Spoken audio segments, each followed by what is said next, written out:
Bueno, me olvidé de grabar hasta ahora, pero acá estamos en el esquema de lo que es el capítulo. Jesús, este es el centro del quiasmo, este es el centro de la idea, este es el centro del capítulo 13. Jesús como sacrificio, pero el ingrediente es fuera del campamento.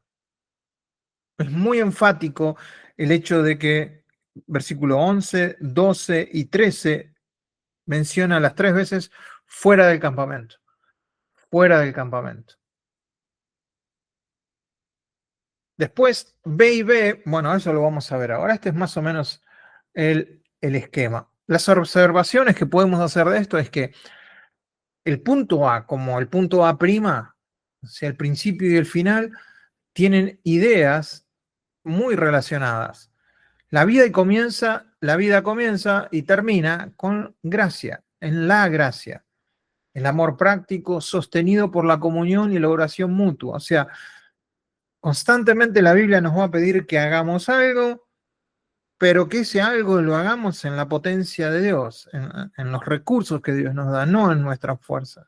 Por eso la gracia es tan importante, por eso el autor también nos invita a ir al trono de la gracia las veces que sean necesarias para encontrar esa gracia y poder hacer lo que Dios nos pide. Dios no nos está pidiendo que nosotros hagamos las cosas y que las cosas nazcan de nosotros. No, nos está pidiendo que lo busquemos a Él y eso que Él nos pide a nosotros, los recursos para hacerlo los tiene Él. En las dos B vemos que hablan acerca de los pastores y los líderes, en la relación con los líderes espirituales, recordar e imitar y obedecer.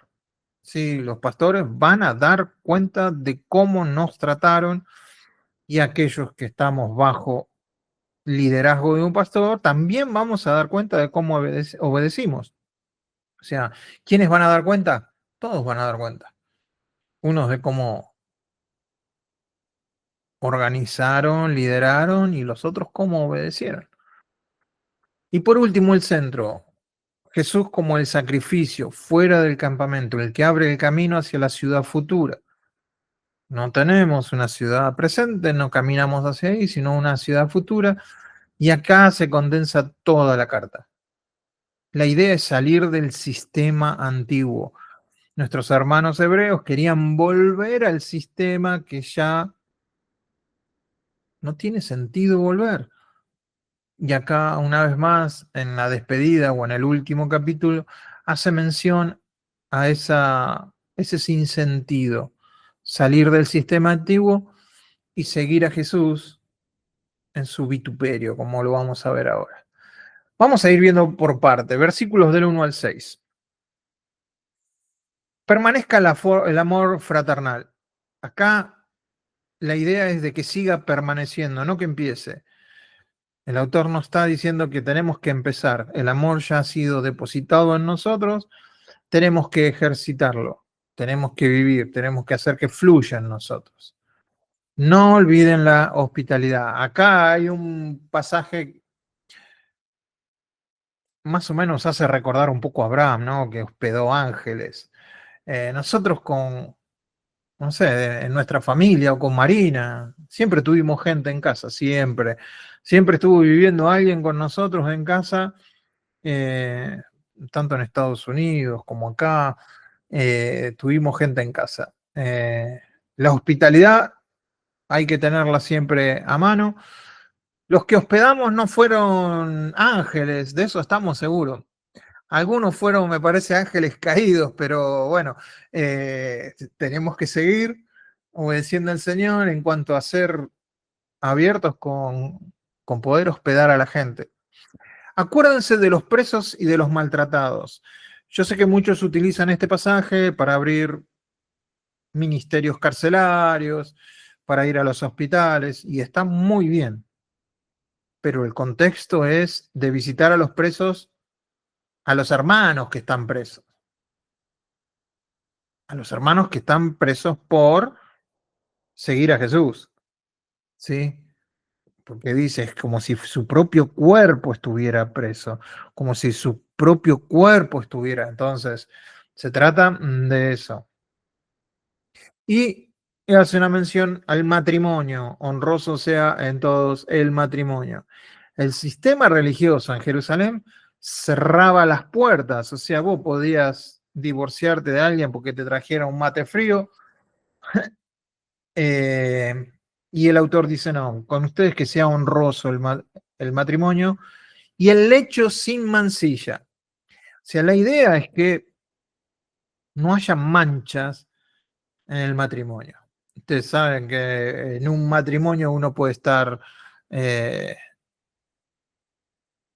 se acuestan dos, pero a veces mentalmente hay una orgía en ese lugar. Entonces la idea es que el matrimonio sea de a dos, que mentalmente no haya mancha, que puedan tener el sexo, que puedan tener sus relaciones medianamente en santidad, que puedan ser dos y que no haya más. El lecho sin mancilla, sin que caiga ningún tipo de mancha. Y la única forma de hacerlo es que haya comunión y comunicación entre las dos partes. Acá la que el contraste es contra la promiscuidad del mundo greco-romano, que se estaba metiendo en la idea israelita de mantener santo el matrimonio. Sí, estaban los dos extremos, el judío con ser muy estricto y los grecos romanos que eran todos libertinos. El lecho sin mancilla siempre va a hablar. Acá el problema lo tenía un compañero mío de trabajo que se llamaba Mancilla. Entonces dice, siempre le decíamos, hay un versículo en la Biblia que dice que vos no podés acostarte con nadie. Dice, el lecho sin mancilla. Así que, pobre muchacho, con ese apellido. El lecho sin mancilla es pureza sexual como adoración. O sea, Dios no se va de nuestras habitaciones cuando alguien está teniendo sexo. Dice, bueno, cierra la puerta y dice, no, no voy a mirar, no, no puede no estar, no puede, no puede no estar. Aunque les suene asqueroso, aunque ahora les parezca que alguien los está vigilando, bueno, siempre fue igual, siempre fue así y seguirá siendo así. Entonces, como Dios mira el corazón, sabe todo lo que pasa en el lecho matrimonial. Y la idea es una pureza como adoración a Dios también. Pensar en eso, pensar en el sexo entre marido y mujer como algo que también honra a Dios. En cuanto a los fornicarios, y bueno, yo no me voy a tener que poner en juez. Sí, dice que Dios va a juzgar a los fornicarios y a los adúlteros. Él se va a encargar. Entonces, básicamente no es mi trabajo. A veces nosotros como líderes o pastores nos ponemos la gorra, como dicen los chicos, y, y bueno, o estás fornicando o estás adulterando. Bueno, no es mi trabajo ser policía. Mi trabajo es compartirte la palabra, no juzgarte, pero que vos sepas que sí Dios va a juzgar al fornicario, va a juzgar al adúltero. La fidelidad en el matrimonio es como cantar alabanzas, es como enseñar bien, es como hacer un servicio al necesitado. Es un reflejo de Dios. El matrimonio es un reflejo de Dios. Y el sexo es la intimidad en su máxima pureza, es el reflejo de la intimidad con Dios. Entonces, de ahí saquen sus propias conclusiones. No soy un sexólogo para hablar de sexo, pero bueno, esto se entiende. Sin avaricia, ven como que el autor va saltando todos los temas, como que de última les está hablando todo así como por telegrama, el sexo, el matrimonio, la hospitalidad, se los está tirando uno atrás de otro. Y acá le tira acerca de sean vuestras costumbres sin avaricia. Y toca el versículo en donde dice que Dios no nos va a dejar. Acá la idea es amor al dinero, que nosotros sabemos que el amor al dinero es otra forma de idolatría, es la raíz de todos los males. El amor al dinero, la avaricia, la codicia, querer siempre tener más de lo que uno tiene y nunca estar contento con lo que se tiene ahora. Entonces el escritor dice, no, estén contentos con lo que tienen ahora, sabiendo que Dios no nos va a desamparar ni nos va a dejar. Él es nuestro ayudador, no tengo que temer lo que pueda hacerme el hombre o en qué situación pueda llegar a estar. En estos días nosotros el domingo tenemos elecciones y yo ya estoy putrefacto de escuchar radio y que me salga cualquier político a decirme que lo vote, prender, querer ver una noticia y salga cualquier chanta de cualquier partido político a decir que lo vote. Ya estoy podrido. El domingo voy a votar así como diciendo, por fin se termina esto. Entonces, la idea es esta, estar contento con lo que tenemos ahora.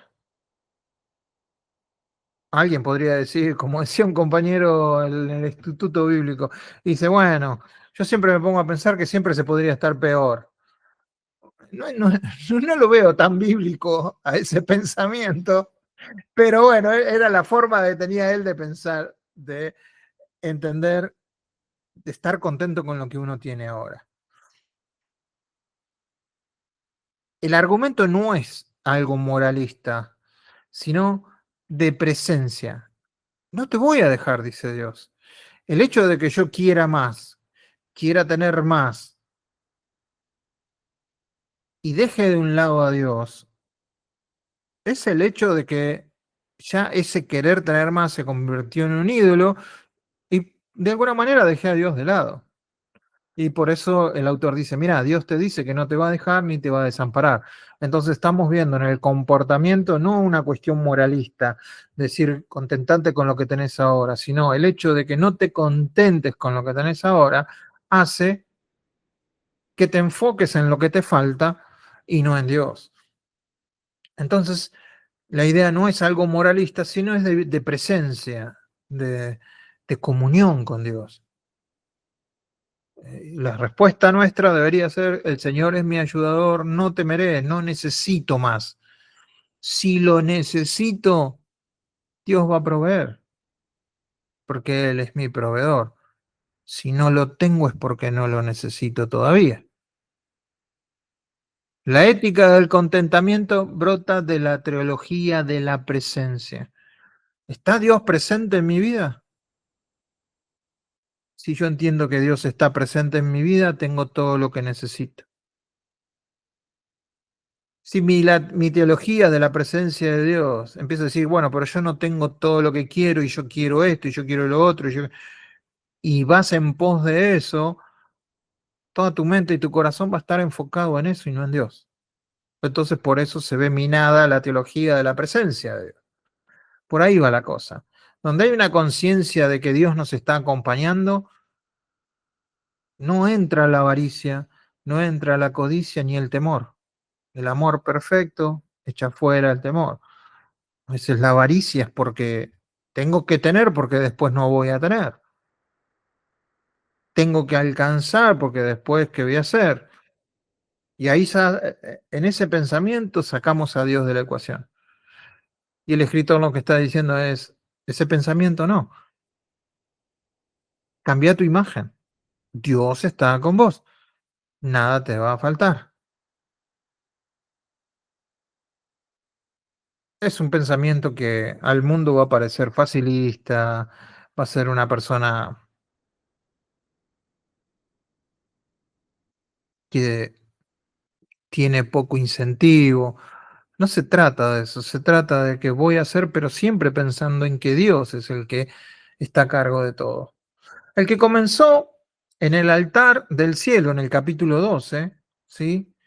Ahora se expresa en la casa. Nos llevó al templo, nos llevó al altar en el cielo, pero ahora nos está trayendo el altar a lo terrenal, a situaciones cotidianas, a la casa, a la mesa y al corazón, y también a la cama, ¿no? La presencia que nos santificó dentro, ahora nos ordena por fuera. No es solo ir al templo, es que esa vez que voy al templo me traigo a Cristo en mi corazón, para nosotros a Cristo, y entonces el amor fraternal sostiene la comunión, la hospitalidad abre las puertas, la solidaridad carga con el dolor ajeno, la pureza protege del fuego del amor, o de la pasión, diría yo, y el contentamiento cierra la puerta a los ídolos. Entonces, Dios no nos está mandando a tener una moral, sino que nos está dando los ingredientes necesarios para que podamos cuidar nuestro corazón.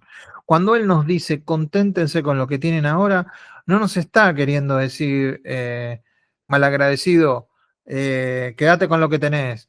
Eh, no, es todo un corazón protegido con ese pensamiento, porque de otra manera queda abierto a cualquier ataque del enemigo. El corazón sin miedo y la mesa abierta. Corazón sin miedo, mesa abierta. ¿Por qué abrimos la mesa? Porque sabemos que nunca nos va a faltar. Porque soy hospitalario y donde comen dos, comen tres, donde comen cuatro, comen cinco. Si es que creo que Dios está en la ecuación. Si yo creo que Dios no está en la ecuación, no voy a ser hospitalario. No voy a ayudar al otro, porque me voy a cuidar lo mío. Y eso es lo que está tratando de advertir el escritor, sobre todo a los hebreos, en este tiempo que están viviendo ellos de persecución. Ahora nos va a hablar de los pastores. Otra vez, pastores en plural. En este caso son líderes espirituales. Probablemente hayan sido los primeros maestros, los primeros que murieron también en la comunidad por haber estado enseñando o predicando. Literalmente acá dice los que van delante, los que ya caminaron el camino, entonces te pueden enseñar, te pueden aconsejar. Y acá hay tres cosas. Primero, recordar a esas personas, mantenerlas vivas en tu memoria, consideralos, o sea, observa con todo tu equipamiento mental y sensitivo el resultado de su vida, porque probablemente tuviste personas que no eran, a ver, quizás eran buenos maestros sin dar buenas clases, quizás eran buenos pastores sin predicar muy bien, porque el resultado de su vida es la mejor predicación. Lo que hicieron con su vida es lo que es el mejor mensaje. O sea, yo he escuchado predicaciones y hay algunas buenas más o menos y otras malas. Yo mismo he dado enseñanzas buenas más o menos y horribles. He predicado bien, mal y más o menos. Pero lo que alguien tiene que estar atento no es a eso, sino al resultado de mi vida, al cúmulo de todas esas enseñanzas y cómo yo las represento. Imitar y ahora sí, reproducir el mismo tipo de fe, o sea, reproducir la misma actitud hacia la palabra que tiene ese líder. No las circunstancias, no las formas, sino una vez que recordamos, una vez que consideramos, una vez que vimos, imitemos esa forma de vivir. Entonces, la fe, la revelación aceptada de un líder, se transmite más por memoria y ejemplo que por reglamento. Memoria y ejemplo en vez de reglamento. En algunos lados van a intentar decir, no, tenés que hacer esto, esto, esto, esto y esto. Y uno mira la vida del que me lo está diciendo y dice, pero si vos no lo estás haciendo. Entonces, eso es reglamento. Por otro lado, hay gente que gana autoridad sin tener que decir, hace esto, hace esto, hace esto. Y uno mira sus vidas y dice, yo quiero hacer eso, eso y eso, sin que la persona me lo tenga que decir. ¿Por qué? Porque esa autoridad es dada porque está siguiendo las pisadas del maestro, yo me voy dando cuenta y quiero copiar esa actitud. Y eso es más o menos lo que está diciendo el autor. Y acá para los cuadrangulares, este es un versículo muy, muy importante en todas las iglesias cuadrangulares. Tiene que estar este versículo por ley, si no, no es, lo dicen los estatutos. Lo enseñé, lo prediqué. Jesucristo es el mismo ayer, hoy y por los siglos. Ahora es muy raro en el contexto en que está. Porque si bien puede llegar a haber sido una fórmula confesional de aquel tiempo, ¿sí? Como algo que se decía, Jesucristo fue el mismo ayer, hoy, por los siglos, la ubicación es un poco extraña, ¿no? Porque está entre líderes humanos que mueren, doctrinas que cambian, y acá nos ponen el punto en donde yo tengo que tener referencia, que es Cristo. Algo para notar es que Jesucristo es el mismo ayer. Ese ayer no está hablando del ayer eterno. El ayer es el Jesucristo que caminó, murió y resucitó. Ese Jesucristo es el mismo también hoy y también lo va a ser por los siglos. Porque el Jesucristo antes de su transformación no es el mismo de ahora. Ahora tiene cuerpo. Antes era Dios Hijo, ahora es el Hijo de Dios. Y ahora es el Hijo del Hombre. Y ahora está sentado a la diestra. Es el mismo Jesús que dijo, ven, un espíritu no tiene carne y huesos como yo tengo. Entonces, ahora ese Jesús, a ese ayer se refiere el punto de referencia. Ayer, la obra histórica, cruz y resurrección. En Hebreos nos habla en 9:26. En la consumación de los siglos se prestó para quitar el pecado. El hoy ¿quién es? Sacerdocio actual, Melquisedec. Esa es su función hoy. Vive para siempre para interceder. Y por los siglos es Melquisedec, rey, sumo sacerdote, para siempre. El Dios de paz que resucitó al gran pastor. Entonces, Jesucristo es el mismo ayer, hoy y por los siglos. Está como en un sándwich mezclado entre lo que es el liderazgo terrenal y la doctrina equivocada. Y en el centro está este versículo donde dice, acá es donde usted tiene que poner todas las fichas. Jesús. Porque seguidamente dice, no os dejéis llevar por doctrinas diversas y extrañas. Entonces, primero nos habla de los pastores, líderes terrenales. Hey, ojo, mirá cómo es su conducta, imitad su conducta. Pero nos dice seguidamente, Jesucristo es el mismo ayer y por los siglos, o sea que nos está dando el parámetro mayor. Y ahora nos da a entender que las doctrinas, ojo con las doctrinas diversas, o sea, esas doctrinas que distraen, que son extrañas,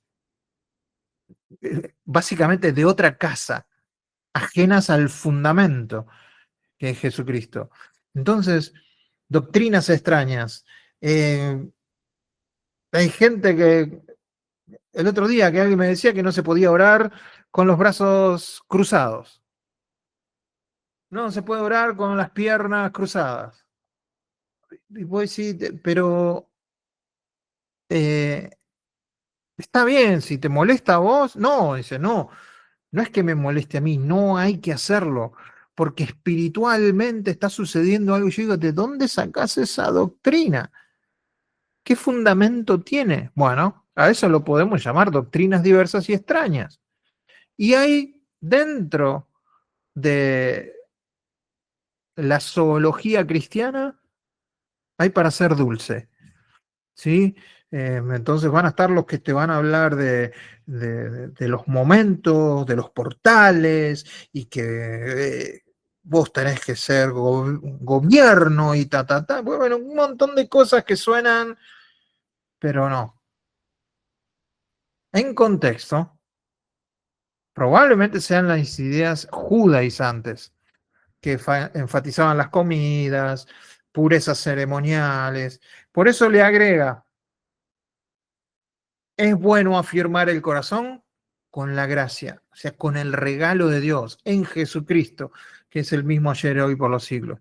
No con comidas, o sea, no con los rituales. Llenate, pero no de rituales y de doctrinas raras. Llenate de Jesús. Por eso ahí vemos la gracia versus el ritual.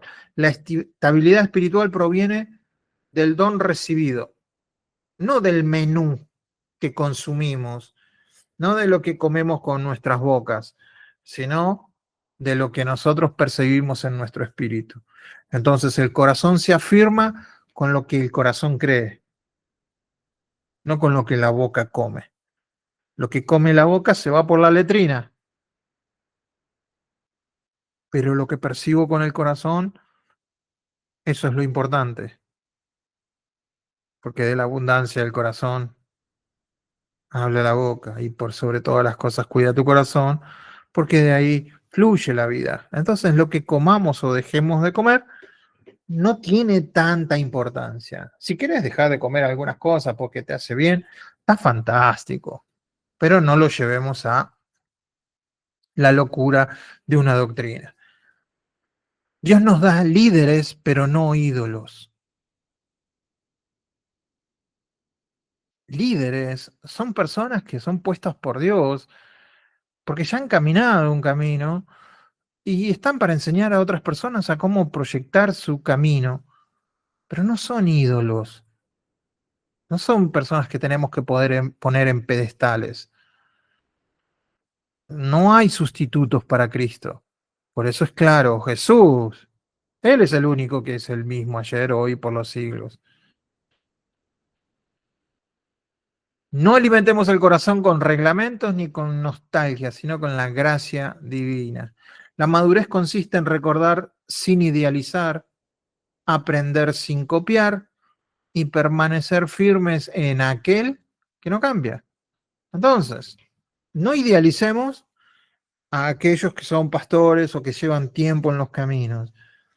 Aprendamos de ellos sin copiar las formas, sino copiemos de lo que es un buen ejemplo de vida en las cosas de Dios. Bueno, en eso sí imitarlos, pero no imitarlo en todo, como para tener resultados. Esto no se trata de copiar y pegar. Entonces, para la comunidad, para los creyentes o para la iglesia, reconocer que el cambio de liderazgo no implica pérdida de dirección. Pero si perdemos el centro de Jesús, sí. Los liderazgos cambian. De hecho, ustedes pueden ir al cementerio y está lleno de líderes cristianos. Y va a seguir habiendo. Pero Jesús va a permanecer. Para los que son maestros, el legado no es popularidad, sino fidelidad a la palabra. Es algo difícil de mantener en nuestros días, en donde tenés que ser popular y a la vez poder dar la palabra. No es tan importante ser popular. Importante es la fidelidad a la palabra. Y para los creyentes, la estabilidad no viene de estar actualizado, sino de estar arraigado. ¿Qué hay de nuevo dentro del cristianismo? No hay nada de nuevo. Sigue siendo el mismo y viejo Jesús. Habrá formas distintas de acercarse a Él, como por ejemplo hoy nosotros por Internet. Claro que sí, pero la persona sigue siendo la misma. Entonces, nos acercamos al centro de lo que es el quiasmo y acá vemos el símbolo, el cumplimiento, la participación y la esperanza. Tenemos un altar. Acá ya está excluyendo el sistema antiguo. Nosotros, los cristianos, tenemos un altar. Esta gente no tenía un templo. ¿Cuál es el altar?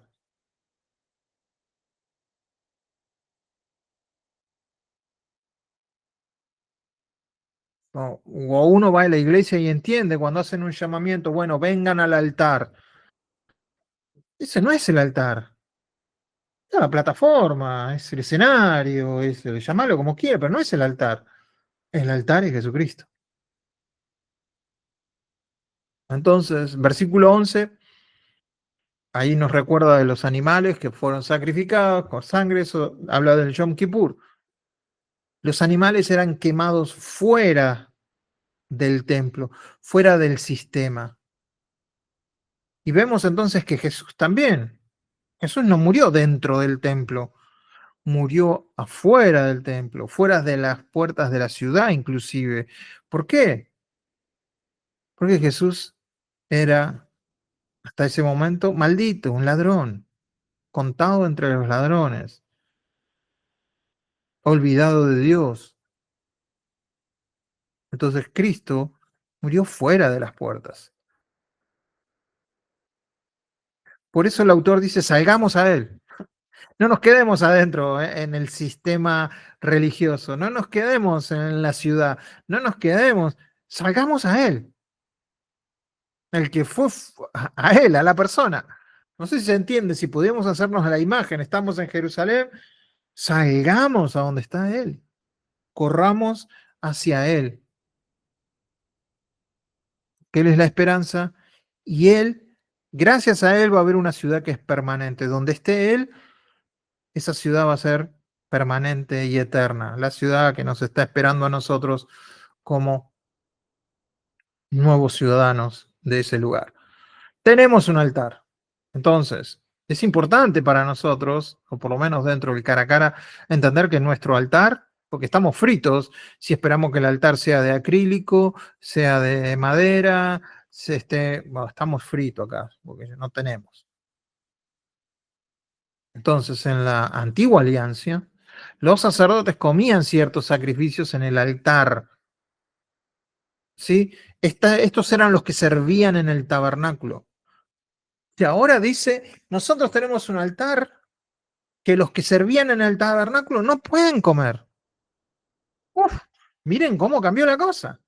Miramos el tabernáculo, miramos el templo y lo vemos como, wow, eso, qué bonito.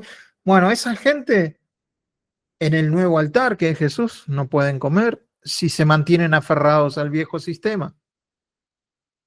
Entonces el altar no es un mueble físico, es Cristo mismo, siendo víctima, siendo sacerdote, siendo el altar del incienso, siendo el cumplimiento del símbolo del Antiguo Testamento. Entonces, por ahora ese altar es invisible, pero es una persona. Ese altar todavía no está en Jerusalén, está sentado a la diestra de Dios, en el trono de la gracia. Entonces, en Hebreos, el altar es el lugar de acceso a Dios. Entonces, ¿cómo vamos a denominar algo acá en la tierra que sea un altar? Decir, este es el acceso a Dios. ¿Te imaginas diciéndole a alguien en el púlpito, decir, vengan, acérquense acá al acceso a Dios? Está un poco raro, ¿no? Y el de la última fila que no tiene acceso a Dios y se queda sentado ahí,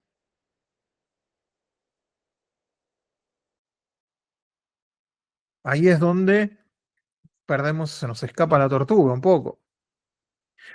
Porque los cuerpos son quemados fuera del campamento. La sangre se llevaba dentro del santuario, pero los cuerpos se quemaban fuera. La sangre se llevaba adentro porque en la sangre está la vida, pero los cuerpos quedaban fuera. Nosotros, por la sangre de Jesús, ya tenemos vida. Nuestros cuerpos van a quedar acá, pero la vida va a seguir con Él. Ese gesto del Antiguo Testamento que tanto entendían los hebreos mostraba la separación del pecado. Lo impuro se sacaba fuera del campamento, o sea, del pueblo santo. El pecado no se esconde dentro del sistema, se expulsa fuera. Pero hay una gran paradoja, ¿no? Nos invita a salir afuera, porque Jesús ya limpió el pecado por su sangre. Entonces, nosotros nos podemos acercar afuera. En el antiguo pacto dirían, no, ¿cómo vas a ir? En esos cuerpos está el pecado. Sin embargo, en el cuerpo de Cristo, resucitado, glorificado, ya no hay pecado. El pecado ya quedó borrado. Entonces sí podemos ir a él afuera. Es paradójico, pero hay que entenderlo. No nos quedemos dentro del templo como con el sacerdote, con el sumo sacerdote de aquel tiempo, sino fuera, con la víctima, con Jesús, fuera de la puerta, el lugar donde fue exclusión, vergüenza y maldición, pero también el lugar de la santificación. El Hijo fue expulsado del sistema religioso, pero abrió el camino al corazón de Dios. Entonces nosotros, el autor está diciendo, no vuelvan al templo si el templo verdadero tiene la puerta abierta, el camino es vivo, y Él nos está invitando a ir confiadamente las veces que querramos. No vayamos otra vez al sistema, vayamos a lo nuevo. Lo otro representaba esto nuevo, claro que sí. Entonces salgamos a Él, fuera del campamento. Y acá, cuando dice salgamos, es una acción continua. Mejor podríamos leer, sigamos saliendo o salgamos continuamente a Él. La idea es renunciar a lo antiguo, al sistema religioso, sistema de ritos, sistema de, de comida, nada. Y llevando su vituperio. O sea, lo que quiere decir es compartir con Jesús su rechazo. No solo la gloria, que ya la compartimos, también compartir el rechazo. Cuando nos vean fuera del sistema, cuando nos vean que no somos parte de, cuando... Y bueno, algunas cosas van a decir de nosotros. Bueno, llevando el vituperio, así como a Él, nosotros. Seguir a Cristo es salir del perímetro religioso. No solo salir del pecado. Si sos creyente, ya el pecado no se enseñorea de vos. El que se enseñorea de vos, Cristo, Él es tu Señor. Entonces no reine el pecado en vuestro cuerpo mortal, sino que reine Cristo. Que ya no estamos en el pecado. Entonces salgamos de lo religioso porque eso ya no nos va a dar nada. Es estar en las sombras. ¿Por qué no tenemos aquí una ciudad permanente? Inestabilidad en las estructuras humanas. Si nos dice que no tenemos una ciudad permanente, ¿podemos tener un templo permanente? Físico. No. ¿Podemos tener un sistema permanente? No.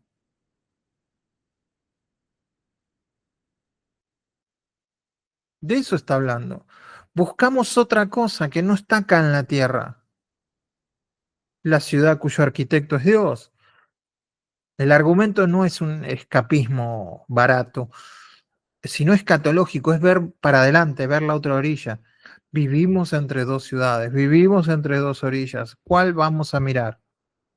Entonces la palabra revelada nos enseña a soltar la ciudad que se derrumba, la ciudad que se cae a pedazos, con sus sistemas, con todo lo que hay. El mundo va a pasar, pero mientras estemos, vayamos caminando a lo que puede, no puede ser movido, y eso es Jesús. Entonces, como elemento, el lugar del sacrificio, el altar físico en Jerusalén, en la nueva alianza es Cristo mismo. La víctima en el Antiguo Testamento eran los animales. En el Nuevo Testamento, el Cordero Perfecto es Jesús. El lugar del pecado siempre fue fuera del campamento. Bueno, en Cristo Jesús, en el Gólgota, fuera de la puerta de la ciudad. Los sacerdotes en el Antiguo Testamento eran los levitas. Ahora dice que ellos no pueden comer de este altar. Ahora los que comen en ese altar son los creyentes que creen en Jesucristo y pueden recibir de ese altar que es Jesús.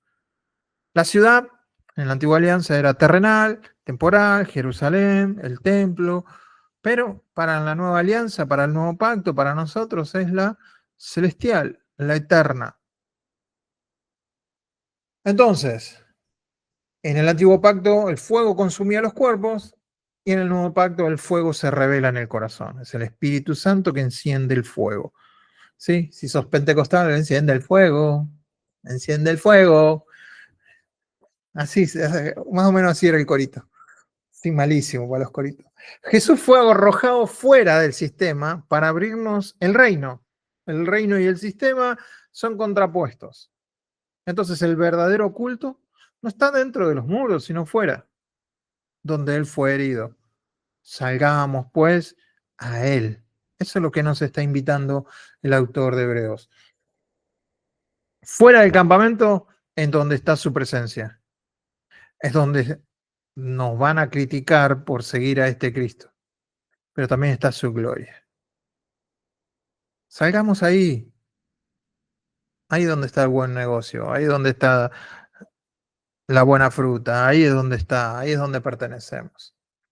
Entonces, para hacerlo más práctico esto, Cristo no solo salva del mundo, sino del sistema religioso que excluye su gracia. Una espiritualidad libre de templos vacíos. La iglesia es la comunidad que ha salido de él. Es esa Eva que salió del Adán. Nosotros somos, la iglesia es la parte que salió del costado de Jesús. Somos su cuerpo. No es la que se queda cuidando ruinas, ladrillos, piedras. Y como identidad espiritual, llevar el vituperio, o sea, es parte del llamado que te miren por arriba del hombro, que te miren así con un poco de desdén. No es una anomalía, es la norma. Entonces, cuando uno recibe la revelación de Cristo, no buscamos la aprobación de nadie, pues ya tenemos la de Dios. Lo único que tenemos que buscar de Dios es la comunión con el crucificado y resucitado. Entonces, el vituperio hay que llevarlo, hay que cargárselo al hombro y seguir adelante.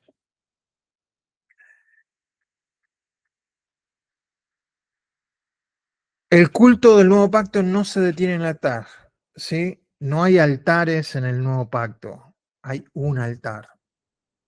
Y ahí es donde nosotros tenemos que enfocarnos. Otra vez soy repetitivo.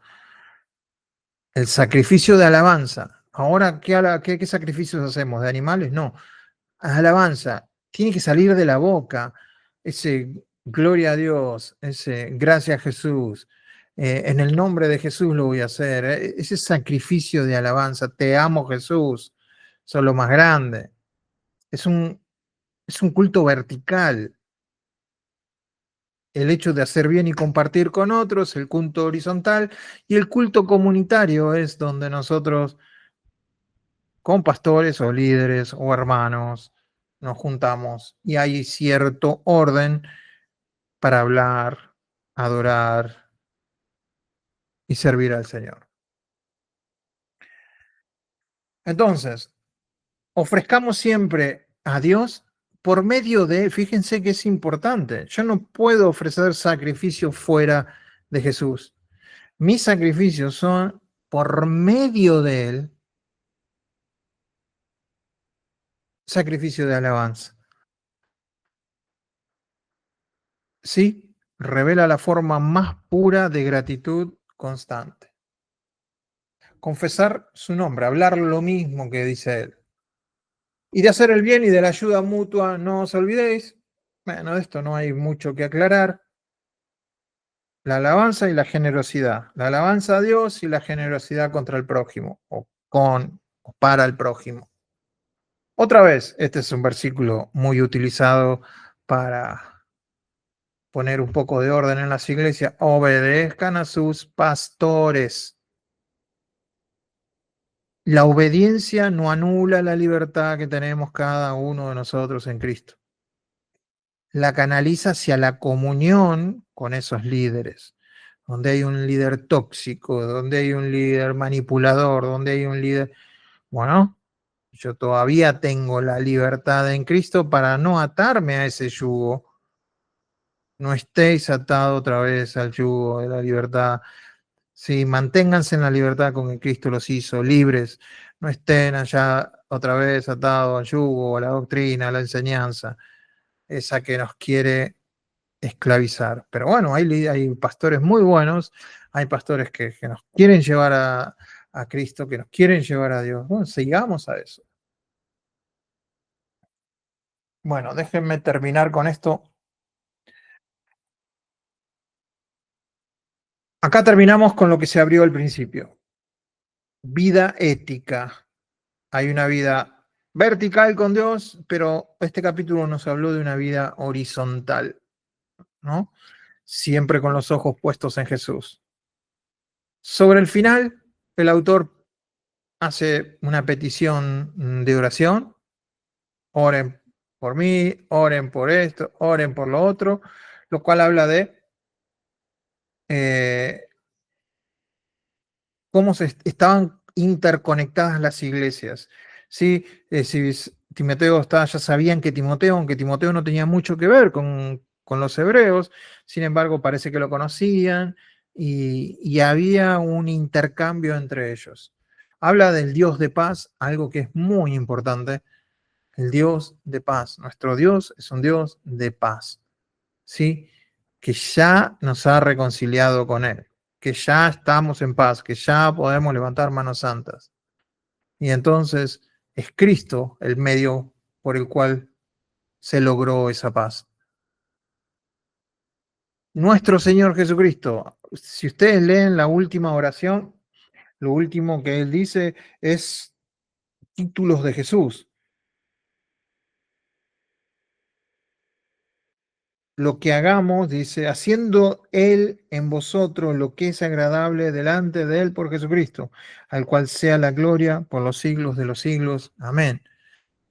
Señor Jesucristo, el gran pastor de las ovejas, por la sangre del pacto eterno, os haga aptos para que hagáis su voluntad. Ustedes se dan cuenta que aunque el autor tiene mucha teología, mucho conocimiento del Antiguo Testamento, mucho conocimiento de las cosas del Antiguo Pacto y del Nuevo Pacto, lo que exalta es la persona de Jesús una y otra vez. El Dios que nos salvó, ahora nos equipa para vivir salvos. O sea, lo que yo siempre digo, tenemos nueva vida. La palabra nueva es nueva. Y como es nueva, para nosotros no tenemos experiencia en eso, entonces tenemos que aprender a vivirla. Entonces Dios nos dio esta nueva vida, pero ahora también nos quiere equipar para que la podamos vivir desde la salvación, no para ser salvo. Entonces, exhortación final de este sermón, enseñanza o profecía, como lo llama el autor, palabra de exhortación. Busca volver al encuentro personal. La revelación es siempre relacional. Si queremos revelación de Dios, tenemos que estar en relación con Él. Queremos revelación de Dios, tenemos que estar en relación los unos con los otros. De esa manera se mueve Dios. Y él, bueno, otra vez habla de los pastores, plural. Y la última frase, la gracia sea con todos vosotros. Amén. Entonces, el libro empieza revelando a un mediador perfecto, termina invocando ese mediador en forma de el mejor regalo, o sea, la gracia que él personifica. Él personifica el regalo más grande. ¿Por qué es más grande? Porque es mayor que todo lo que hemos visto, es mayor que los ángeles, es mayor que Abraham, es mayor que el templo, es mayor que Moisés, es mayor que la ley, es mayor que todo lo que te puedas imaginar. Por eso es el regalo más grande. Por eso es la gracia personificada. Y de esa manera,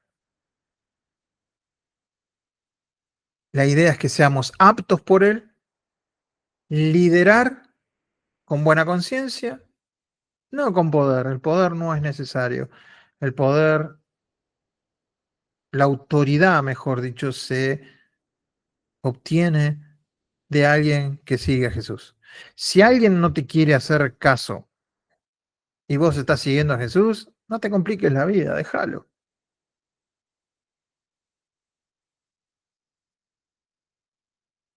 No utilices artimañas ni manipulaciones para que te sigan, para que te escuchen, para que te obedezcan. Déjalo. Vos seguí al Señor. Si esa persona no quiere seguir ese ejemplo, ¿para qué romperse la cabeza? La Iglesia de Dios de Paz se reconoce por la gracia compartida, no por las fronteras denominacionales, sí, por las doctrinas que nos separan. Todo lo contrario, deberíamos estar mirando acerca de lo que nos une, y lo que nos une es la gracia, la persona de Jesús.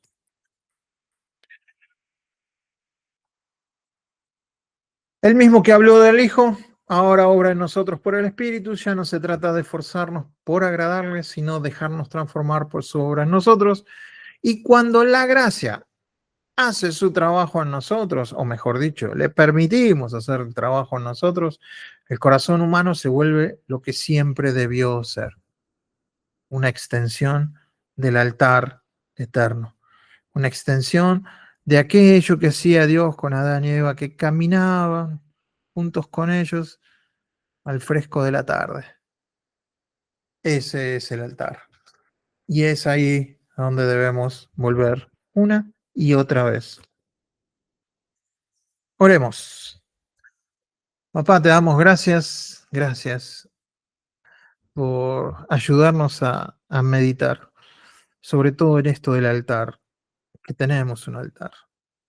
A veces pensamos que no tenemos dónde ir, dónde tenemos, que no tenemos que hacer, que no tenemos un altar. Ayúdanos a preparar ese altar constantemente, a tenerlo presente en nosotros, que está en nuestro corazón, que levantemos ese altar,